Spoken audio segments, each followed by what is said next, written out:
Hi folks, this video could well save you money and help you sleep better.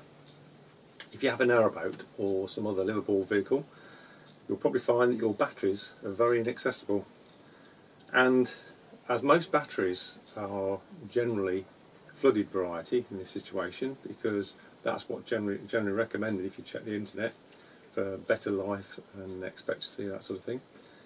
You'll know that you're supposed to maintain them and check the fluid levels regularly and top them up when necessary. But the problem is, with space being what it is on these kind of vehicles, they're usually tucked away.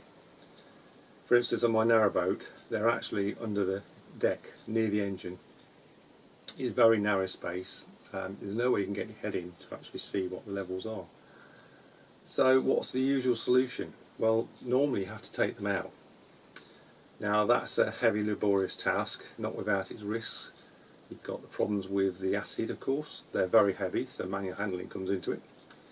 But also, what people don't realise is the amount of energy inside the lead acid battery and its low internal resistance means that it's basically an explosion waiting to happen. You can drop a screwdriver or a spanner on them. If it shorts the terminals out, or even you just touch them momentarily, they will tend to weld to the actual connection of the battery, and that can cause it to heat up internally, and if you can't remove it, it could actually lead to an explosion. And obviously you've got lead acid and all the nasties that contains that's going to be sprayed about. So you don't want to move them unless you have to. So what's the other alternative? I've come up with a way, and it's using a very small, inexpensive USB endoscope. Now, I bought mine a few years ago and it cost me £9 off eBay, but they seem to have come down in price now, and you can get them for under £5, that's UK sterling. And for that price, and with a simple computer, you can actually do the job without removing the batteries.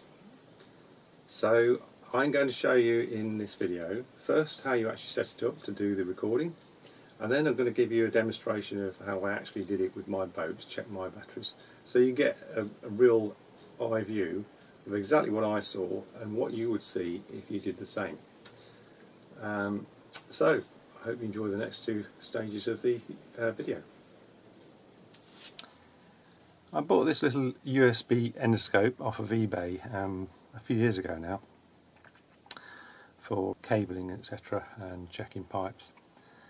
The reason I've put it on a stick and taped it, partly so I can reach to the back batteries more easily, but the other reason is with these I found that because you can't tell which way up the camera is, orientation can be very confusing. So the stick helps keep a constant orientation, so I'm basically looking at an image and I know which direction is up or left and right for each object I'm looking at.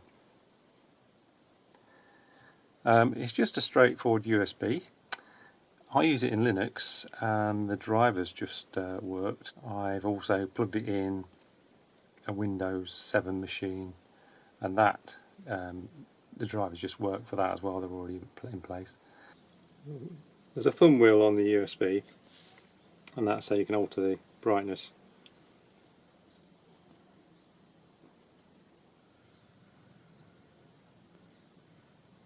I didn't realise that existed for quite a while. I use a Linux operating system, but what I'm going to use with the endoscope is called VLC player, and that is available for Windows. And it's quite useful. Ironically, I'd normally use it to actually do video capture of my desktop, but it doesn't seem to work if you try and capture itself. I've not managed to get it to do that, so I'm filming it with my camera. So you open capture device, capture mode, video camera. If you look under there, you'll find that one of them is desktop or TV if you happen to have one connected. That will be a dongle or a receiver. Anyway, video camera is what we want, and then you have to put the device name. Usually it finds one. I believe it finds it under Windows as well. I've tried it under Windows. So I select that. In Linux it's dev for me, video 1, video 0, and then you just hit play. So here we have it. Looking at the keyboard, as you can see, it's as it's an endoscope, it's got quite short focal range, so it can actually focus quite close to objects. It's really for inspection, which is what we're using it for. And then to make a recording,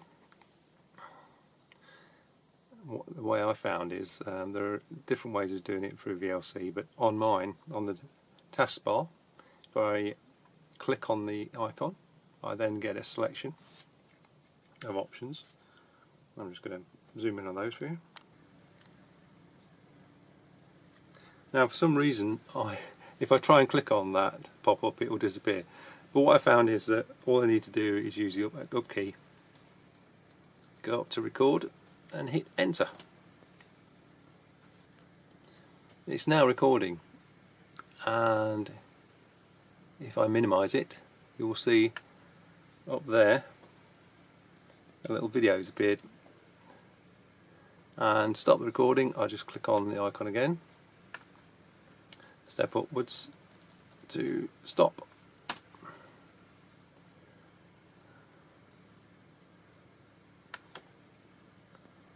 Okay, so that's stopped VLC.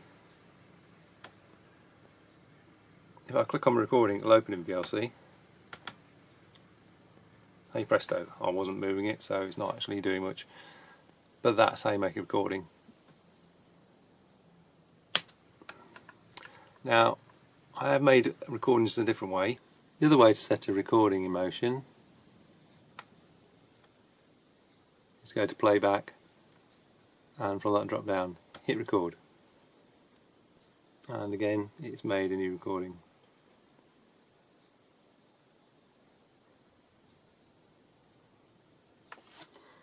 It's still recording, even though I've minimised VLC, but you can't see it.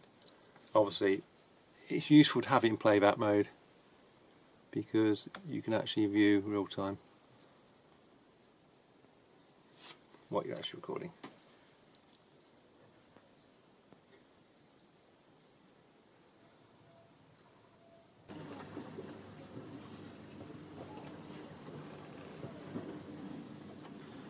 So here we go with the inspection. As I'm videoing it, I'm not actually looking at what the output is doing in any great detail. The idea is to record a video and then at the end of it just have a look at it with freeze frame on each cell and actually see whether there is any problems. So I'm just quickly going from one cell to the next. There are 3 batteries in all. 12-volt battery has 6 cells, so that's the first one done. Second set of 6. This one had some problems with the cables, access to looking down some of the holes, so I think the third one on this one is quite tricky. I couldn't actually get the endoscope all the way in because the cables were in the way. Here we go, coming up any minute. This one I was struggling with, but still you can just about make out what's going on down there. So I carried on, did the rest of that cell, the rest of that battery, and the third battery. And after you've seen this video of working on the batteries, I'll just explain with a couple of freeze frames what I was actually looking at and what to determine when you're looking inside the battery, whether it needs water or not.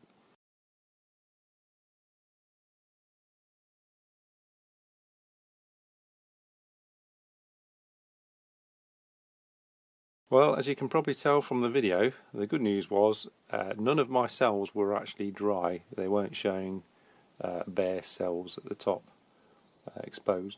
They'd all got some liquid over them, judging by the reflection you can see on the liquid.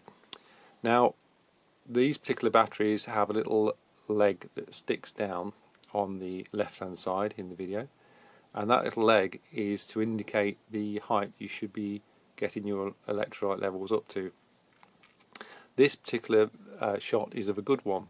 The liquid level is up to the leg, and you can tell that because if you notice that the wavy lines, which are actually the separators between the cells, between the actual elements of the cell, the lead plates, those wavy lines bend and go round the outside. Now they don't actually do that, it's the meniscus effect, the bending of the liquid surface, because it's touching the leg and bending the light, and it's making it look like those plates or edges of the protectors are actually being bent outwards. So that is definitely up to the leg and doesn't need any liquid. Now this one has still got liquid over the plates, because you can see a very clear reflection of the endoscope and the LEDs, and even the mouth of the filler hole. But if you look at the leg, you can also see there's a reflection of the underside of the leg in the liquid, the little rectangular edge reflection. So that means the liquid levels drop slightly. I can't determine exactly how high, but it needs a little bit of liquid to top it up. The plates aren't exposed, so it's not really a critical situation, so I can live a bit longer. Now, I did notice that the cells that are nearer the engine and the exhaust pipe were actually lower in level. The ones that don't need any water topping up are the ones near the outside of the boat. And if you think about it, in the colder weather that we've had during the winter, etc., if you run the engine, the plates on the outside are going to be very, very cold, and the ones near the exhaust and the engine are going to warm up. So they're living in a different environment, which isn't great, but that's what we can do in a situation on a boat. If you're in an RV or a caravan, your batteries aren't going to have this problem with exhaust pipes or engines, so you might actually get a longer life out of your battery. Well, I hope you enjoyed that, and please tick a like if you actually liked it. I'm going to make another video once I've actually built a device that will allow you to water them in situ. It'll be relatively cheap, as usual, and when I've made that video I'm going to put a little link in the actual video, so it'll appear there when it's done, when it's published. In the meantime, if you want to keep up with my videos and any future releases that come up, you could always subscribe, and don't forget, if you need to be notified, you need to tick the little bell that's near the top of the screen usually. So, thanks again for watching, and that's ta-ra from me till next time.